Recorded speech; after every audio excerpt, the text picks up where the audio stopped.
na Inner Warrior, kanal transformacije svijesti. Današnja tema, njihova glavna meta su djeca.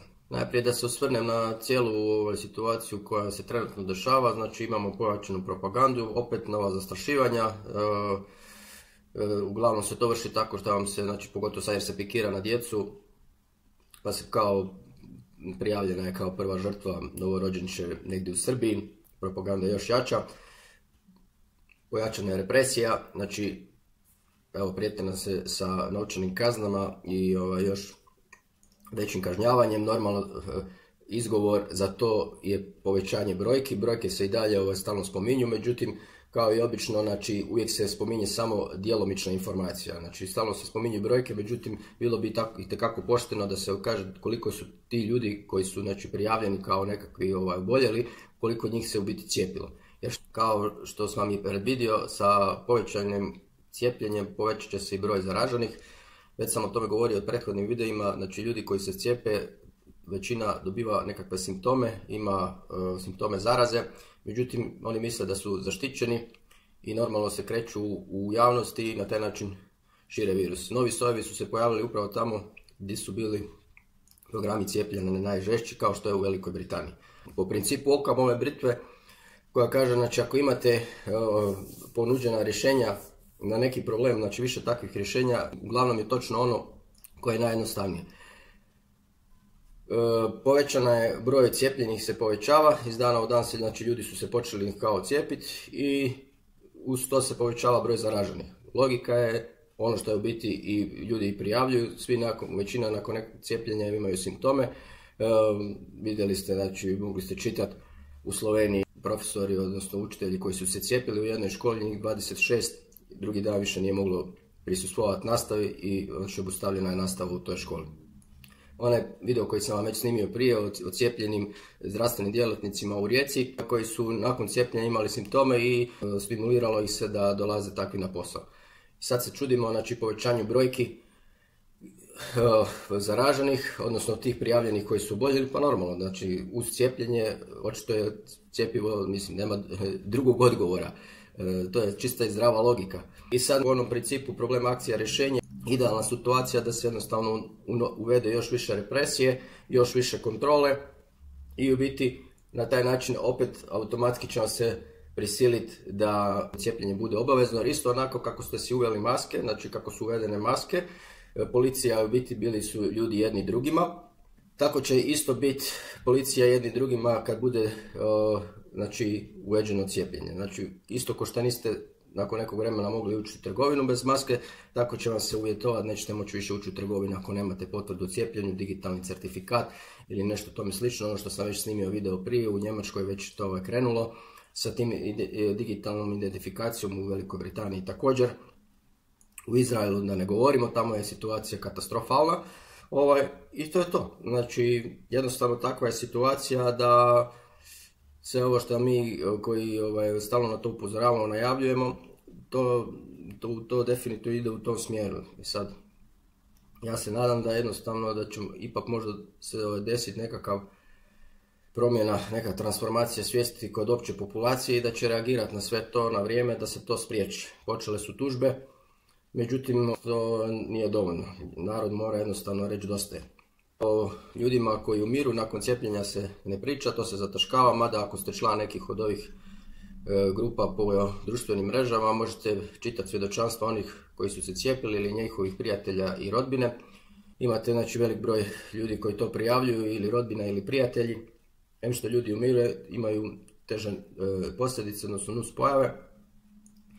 Međutim, o tome se ne priča, jednostavno se mislim kad vidite da vam se na taj način reklamira cjepivo, a inače kad se reklamiraju nekakvi medikamenti na televiziji, onda uglavnom na kraju imate za sve nekakve nuspojave, obratite se svom liječniku ili ljekarniku. Ovdje se to uopće ne spominje, znači uopće se ne spominje da vi uopće nemate pravo da se žalite bilo kome ako vam se desi nekakve nuspojave, niti možete nekoga tužiti. Znači samim tim to definitivno je, ne da je sumnjivo, nego je bezobrazno, pokvareno i praktički kriminalna radnja. Praktički svakodnevno neko stavi status gdje je neka osoba umrla ili je pati od nekakvih težih nuspojava. No, normalno reklama u tom smjeru ide da jednostavno cjepivo je sigurno, ništa vam se ne može desiti. Ljudi koji umru od ugruška, od srčanog udara ili moždanog ili ne znam što njim normalno taj ugrušak napravi, to se ne pripisuje cijepljenju, nego se to pripisuje kao da su to uzroci nekih drugih oboljenja. Međutim, vidjeli smo do sad, ako bi neka osoba umrla, onda se to sve pripisivalo koroni, mada se jednostavno to ne može dokazati ni na koji slučaj. Obdukcije nikad nisu vršene, tako eto da mi živimo u jednoj zanimljivoj iluziji. Njihova glavna meta su djeca. Znači sad su se okomili na djecu, ona cijela priča u početku kako su djeca nisu rizična skupina, međutim već su počeli programi cijepljenja. Vidio sam jedan dopis po školama iz Osijeka. U Americi je situacija isto takva, znači već su programi cijepljenja i testiranja cjepiva na djeci počela u Velikoj Britaniji. Međutim, zašto baš djeca? Sjetite se, znači, i bez obzira što nisu rizična skupina, maske se ne skidaju, maske se nameću, djeca moraju nositi maske, moraju slijediti određena pravila, hodati po crti, znači biti na distanci, imaju u školama, su omeđeni sa pleksiglasom.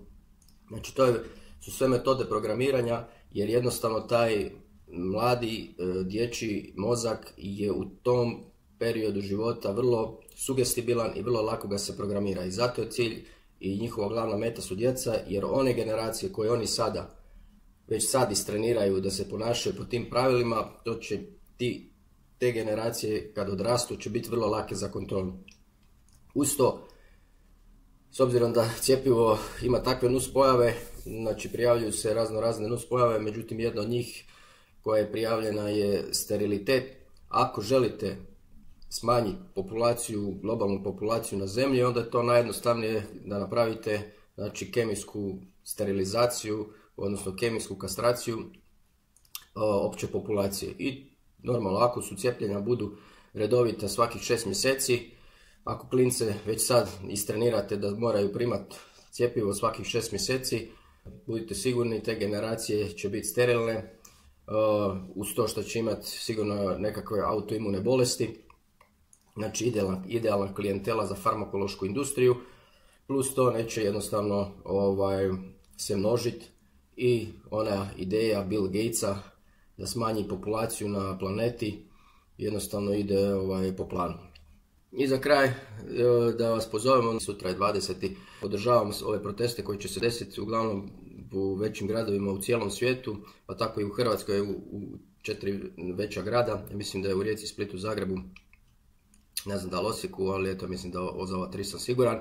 U svakom slučaju, eto, podržavam te demonstracije i nadam se da ćete jednostavno bez obzira na vremenske uvjete i ne znam kako sve nemate obaveze, jednostavno zbog vas i vaše djece i zbog budućnosti vaše djece izaći iz te svoje komfortne zone i jednostavno pokazati, ako ništa drugo, svojom prisutnošću da se ne slažete sa ovom cijelom situacijom. Eto, toliko u ovom videu, hvala na pažnji i do idućeg videa. Za kraj, kao i uvijek, znači moju knjigu možete dobiti, pošaljite mi email na innerwarrior78@gmail.com. Ja vam pošaljem svoj PDF format knjige, a onda ćete vi vidjeti da li vam se knjiga sviđa ili ne sviđa. Možete mi poslati nekakav komentar ili jednostavno donirati neku minimalnu svotu putem moje donacijske web stranice. Hvala na pažnji i do idućeg videa. Pozdrav!